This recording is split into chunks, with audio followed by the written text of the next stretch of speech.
London, England. July 2012. Wimbledon. The All England Lawn Tennis and Croquet Club. The most prestigious tennis tournament in the world. Perfectly manicured grass courts. Royal box. Strawberries and cream. White clothing mandatory. Tradition everywhere you look. History in every corner. Serena Williams just won her 5th Wimbledon title. Dominated the final. Crushed Agnieszka Radwanska 6-1, 5-7, 6-2. Her 14th Grand Slam singles title. At 30 years old, she's proving she's still the best in the world, still the most powerful player, still the champion. The press conference room is packed. 50 journalists from around the world, cameras, recording equipment, microphones, bright lights, the standard post-championship media obligation. Win a Grand Slam, face the media, answer questions, smile for photos, give them their content. Serena sits behind a long table, the Wimbledon trophy beside her. Venus Williams, her coach at the time, sits to her left. Serena's wearing the white Nike dress from the final. Her hair pulled back, championship glow on her face, tired but satisfied. She just won Wimbledon. This should be celebration. This should be joy. But anyone who knows Serena Williams knows she doesn't love press conferences. Never has. Too many stupid questions. Too many reporters asking about everything except tennis. Questions about her body. Questions about her hair. Questions about her sister. Questions about her father. Questions about being black in a white sport. Questions designed to provoke, to get a headline, to create controversy. She's developed a system over the years. Answer politely. Stay professional. Don't give them ammunition. Get through it and leave. Save the real thoughts for private moments. The moderator opens the floor for questions. Hands shoot up. The first few questions are predictable. How does it feel to win your 5th Wimbledon? What was your strategy against Radwanska? How important was this victory for you? Standard stuff. Serena answers each one professionally. Short responses. Polite. Nothing controversial. Then a hand goes up in the back. Middle-aged white man. British accent. Expensive suit. Press credentials hanging around his neck. David Morrison from a major UK newspaper. He's been covering tennis for 15 years, written hundreds of articles, interviewed dozens of champions. He has a reputation, known for asking provocative questions, known for pushing boundaries, known for getting reactions that make headlines. The moderator calls on him. David stands, clears his throat. The energy in the room shifts slightly. Other journalists sense something coming. This isn't going to be a standard question. David looks directly at Serena. His voice is clear, carrying through the room. Serena, congratulations on another impressive victory. But I have to ask a question that's been debated for years. You've dominated women's tennis. Nobody disputes that. But there's always been this question. Could you compete against male players? Could you beat someone ranked, say 200 in the men's game? Because the physical differences are significant. The serve speed, the power, the athleticism. Do you genuinely believe you could win against a professional male player? The room goes silent. Not the good kind of silent, the uncomfortable kind, where 50 journalists suddenly found their notebooks fascinating, where camera operators kept filming but tensed up, where everyone knows something just happened but nobody's quite sure how bad it's going to get. Venus's jaw tightens. She knows what's coming. She's been through this with Serena countless times. The constant comparison to men. The implication that women's tennis is somehow lesser. The suggestion that female champions aren't really champions unless they can beat men. Serena doesn't react immediately. She's still, completely still. Her face doesn't change, doesn't show anger, doesn't show surprise, just looks at David Morrison for 3 long seconds, reading him, deciding how to respond, deciding whether to be polite or honest. Then she leans forward slightly, closer to the microphone. Her voice is calm, measured, but there's steel underneath. Everyone in that room can hear it. But the truly shocking thing happened a little later. That's an interesting question, David. Can I ask you something first? When Andy Murray won Wimbledon yesterday, did anyone ask him if he could beat Serena Williams? When Roger Federer wins a Grand Slam, does anyone ask if he could compete against women? When Novak Djokovic dominates, does anyone question whether his victories would count if he played mixed competition? David opens his mouth, closes it. No answer ready. He didn't expect the question flipped back on him. Serena continues, her voice still calm but gaining momentum. The answer is no. Nobody asks them that. Because when men win, their victories are complete, unquestioned, legitimate. But when women win, there's always this asterisk, this implication that we're only good relative to other women, that our championships are somehow less than, that we need to prove ourselves against men to be considered truly great. The room is completely silent now. Every journalist watching, every camera focused on Serena. This isn't a standard press conference answer anymore. This is something else. You asked if I could beat a man ranked 200 in the world. Here's my answer. I don't know. Maybe, maybe not. But here's the better question. Why does it matter? I don't play in the men's tour. I play in the women's tour. And in the women's tour, I've won 14 Grand Slams. I've been #1 in the world. I've dominated my sport for over a decade. Why isn't that enough? Why do I have to prove I can beat men for my accomplishments to be respected? David Morrison is visibly uncomfortable now, shifting his weight, realizing his question backfired. Other journalists are looking at him, some with sympathy, some with judgment. He wanted a headline. He's getting one, just not the one he wanted. Serena isn't finished. Let me tell you what happens when these questions come up. People bring up 1998, the Karsten Braasch match, where Venus and I, teenagers at the time, played a male player ranked 103 and lost.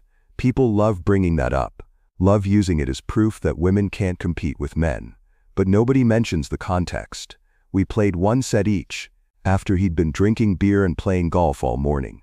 It was an exhibition, not a serious match, but it gets used as definitive proof that women are inferior. It was at this point that everything changed irrevocably. Here's what that story really proves, that people are desperate to maintain a hierarchy, desperate to keep women in their place. Because if we're just as good as men, if our achievements are just as valid, then the whole structure collapses. Then you have to respect us as equals, and for some people that's terrifying. The silence is deafening, cameras are still rolling, journalists are scribbling notes frantically. This is going to be everywhere. Social media, news sites, tomorrow's headlines. Serena Williams just dismantled a sexist question in front of the entire tennis media, but she's not done. You want to know if I could beat a man ranked 200? Here's the real question. Would you ask me that if I was a man? If I was a male player who'd won 14 Grand Slams, would you ask if I could beat a woman ranked 200 to validate my career? Or would you just accept that I'm great at what I do? David Morrison has no answer. He sits down, looks down at his notepad. His face is red, embarrassment and anger mixed together. He asked a question he thought was fair, thought was legitimate sports journalism, and got taken apart in front of his peers. Serena takes a breath. Her voice softens slightly, still firm, but less confrontational. Look, I understand the curiosity. People want to compare things, want to know who's better. Men are generally stronger and faster than women. That's biology. Nobody disputes that. But strength and speed aren't the only things that matter in tennis. There's strategy, mental toughness, consistency, adaptation, and in those areas women aren't inferior to men. We're equal, sometimes better. She pauses, looks around the room, making eye contact with different journalists, making sure they're all listening. I train with male players all the time, practice against them, learn from them. Some of them can overpower me, some of them can't. But practice isn't the same as competition. And competition between men and women isn't the point. We have separate tours because our sports evolved that way. Because opportunities for women in tennis were fought for, earned and protected. Not because we need protection from men, but because we deserve our own space to excel.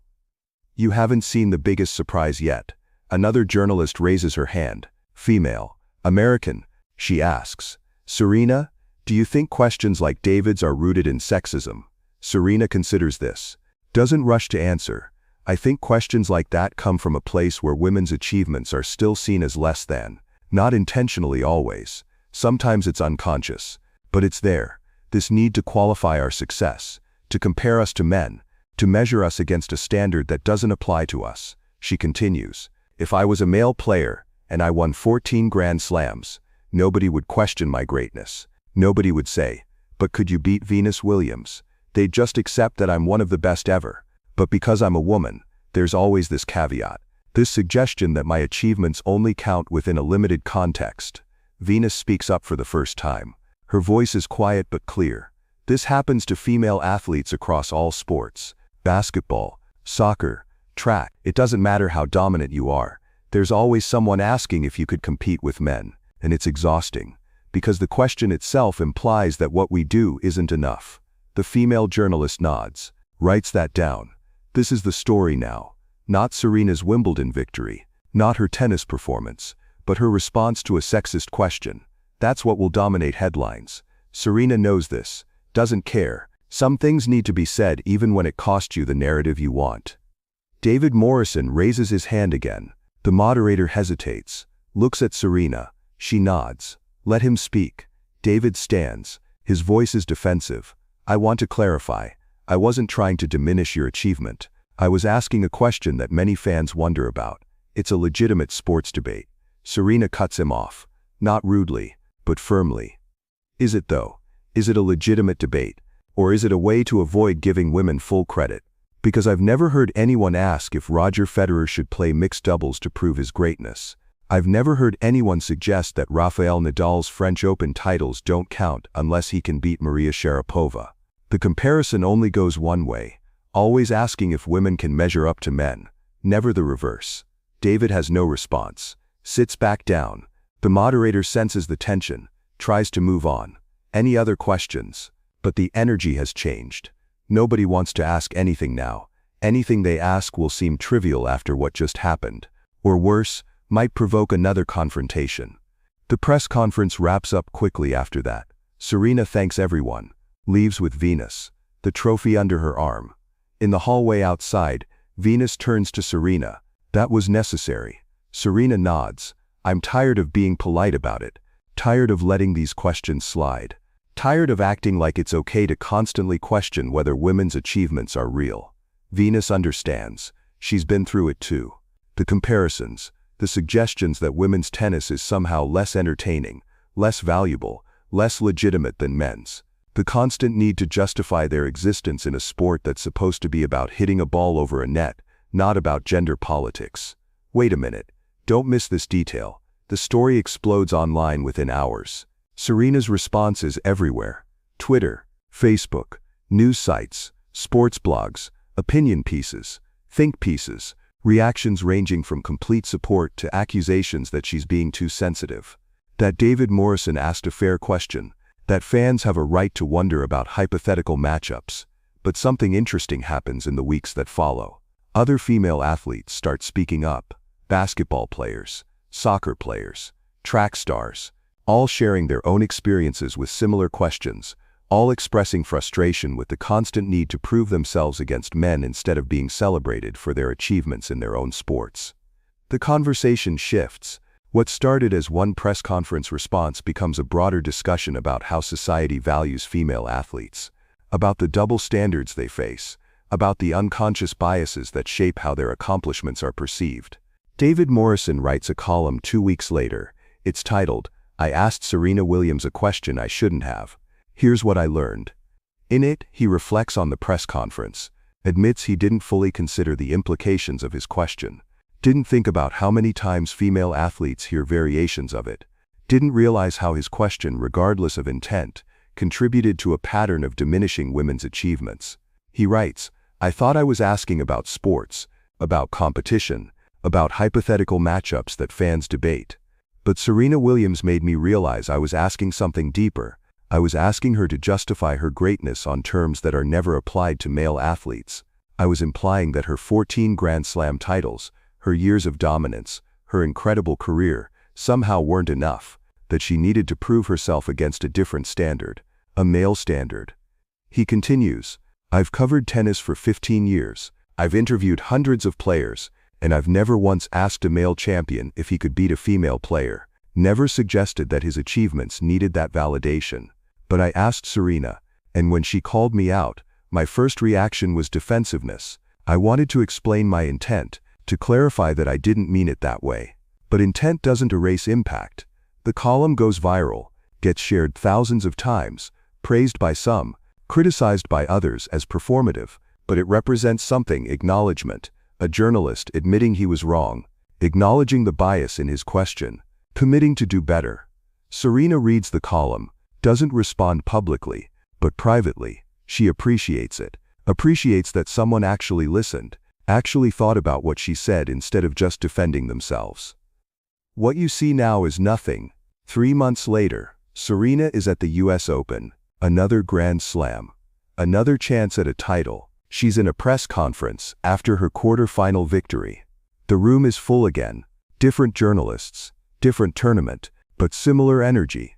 A young male reporter raises his hand, nervous, clearly new to tennis media.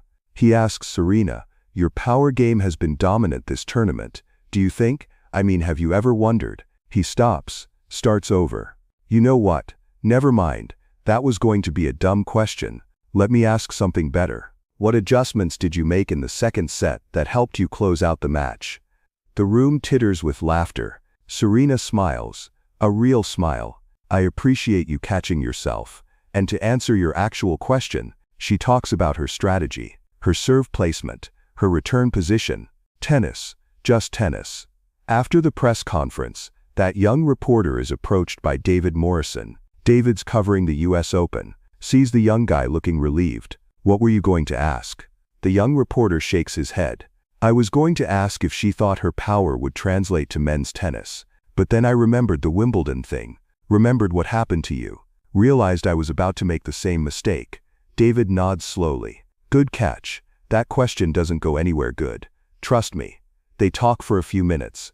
David explains what he learned, how that Wimbledon press conference changed how he thinks about gender in sports, how he's more careful now about the assumptions embedded in his questions, how he's trying to cover female athletes the same way he covers male athletes, focusing on their performance, their strategy, their achievements, not on how they compare to men. The young reporter listens, takes notes, learning from someone who learned the hard way. "You won't believe it, but the price of this decision was very high. There's a cost to speaking up." Serena knows this. After that Wimbledon press conference, some outlets labeled her as difficult, overly sensitive, unable to take a simple question. Some fans agreed with David Morrison's original question, thought Serena overreacted, thought she was being too political. But there's also a cost to staying silent, to letting the question slide, to being polite when someone diminishes your achievements. And that cost is higher. That cost is your dignity, your self-respect, the message you send to young girls watching. Serena chose to speak up, chose to call out the sexism in that question. And in doing so, she made it harder for the next journalist to ask something similar, made them think twice, made them consider the implications. 2 years after that Wimbledon press conference, Serena wins her 18th Grand Slam title, ties Chris Evert and Martina Navratilova, moves closer to Steffi Graf's record of 20. The press conference after that victory is different. Questions about her tennis, her rivalry with Maria Sharapova, her path to more titles. Nobody asks if she could beat a male player. Nobody suggests her achievements need male validation. Maybe they learned. Maybe they're just being careful.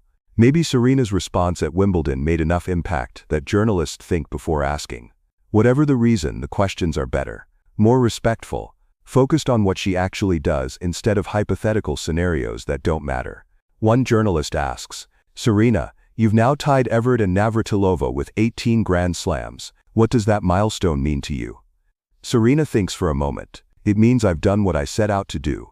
Compete at the highest level, win championships, push myself to be the best I can be. Not the best woman, not the best compared to men, just the best me. And that's enough. That's always been enough." The room applauds, not because it's expected, because what she said resonates. Because after years of defending her achievements, justifying her greatness, proving she belongs, she's reached a point where she doesn't need external validation anymore. She knows what she's accomplished, knows what she's worth, and that's enough.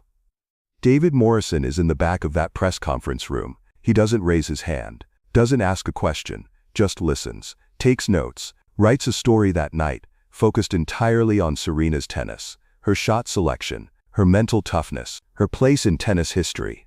No comparisons to men, no hypothetical matchups, just recognition of greatness. He emails the story to his editor with a note, "This is how we should have been covering her all along." Years later, in 2017, Serena wins the Australian Open while pregnant. Nobody knows she's pregnant at the time. She dominates the tournament, wins without dropping a set. Then, months later, reveals she was 8 weeks pregnant during the tournament. The story goes viral again, not because of pregnancy, because it's more proof of her incredible athleticism, her physical capability, her mental strength, and this time the coverage is different, respectful, awed, focused on what she accomplished rather than questioning whether it counts. One article mentions the 2012 Wimbledon press conference, calls it a turning point, the moment when Serena Williams forced tennis media to confront their biases, to think more carefully about how they cover female athletes, to recognize that greatness doesn't need qualification.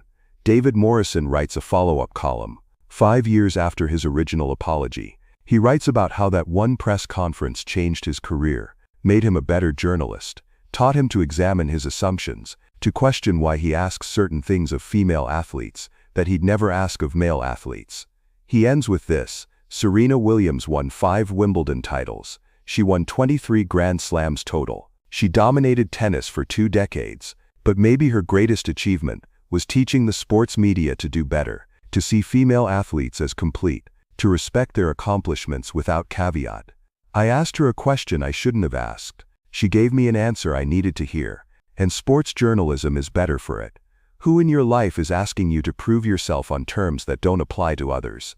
Who's questioning your achievements because they don't fit their expected standard? Who's implying that what you've done isn't enough unless you meet some arbitrary comparison? Because that Wimbledon press conference in 2012 teaches us that you don't have to accept those questions. You don't have to be polite when someone diminishes your accomplishments. You don't have to prove yourself on someone else's terms. Serena Williams won 14 Grand Slams at that point, would go on to win 23 total, would become the greatest female tennis player in history. And when someone asked if she could beat a man to prove her greatness, she said no, not because she couldn't, but because the question itself was wrong. Your greatness doesn't need qualification. Your achievements don't need asterisks. Your success doesn't need to be compared to someone else's to be valid. That's what 45 seconds in a press conference taught the world.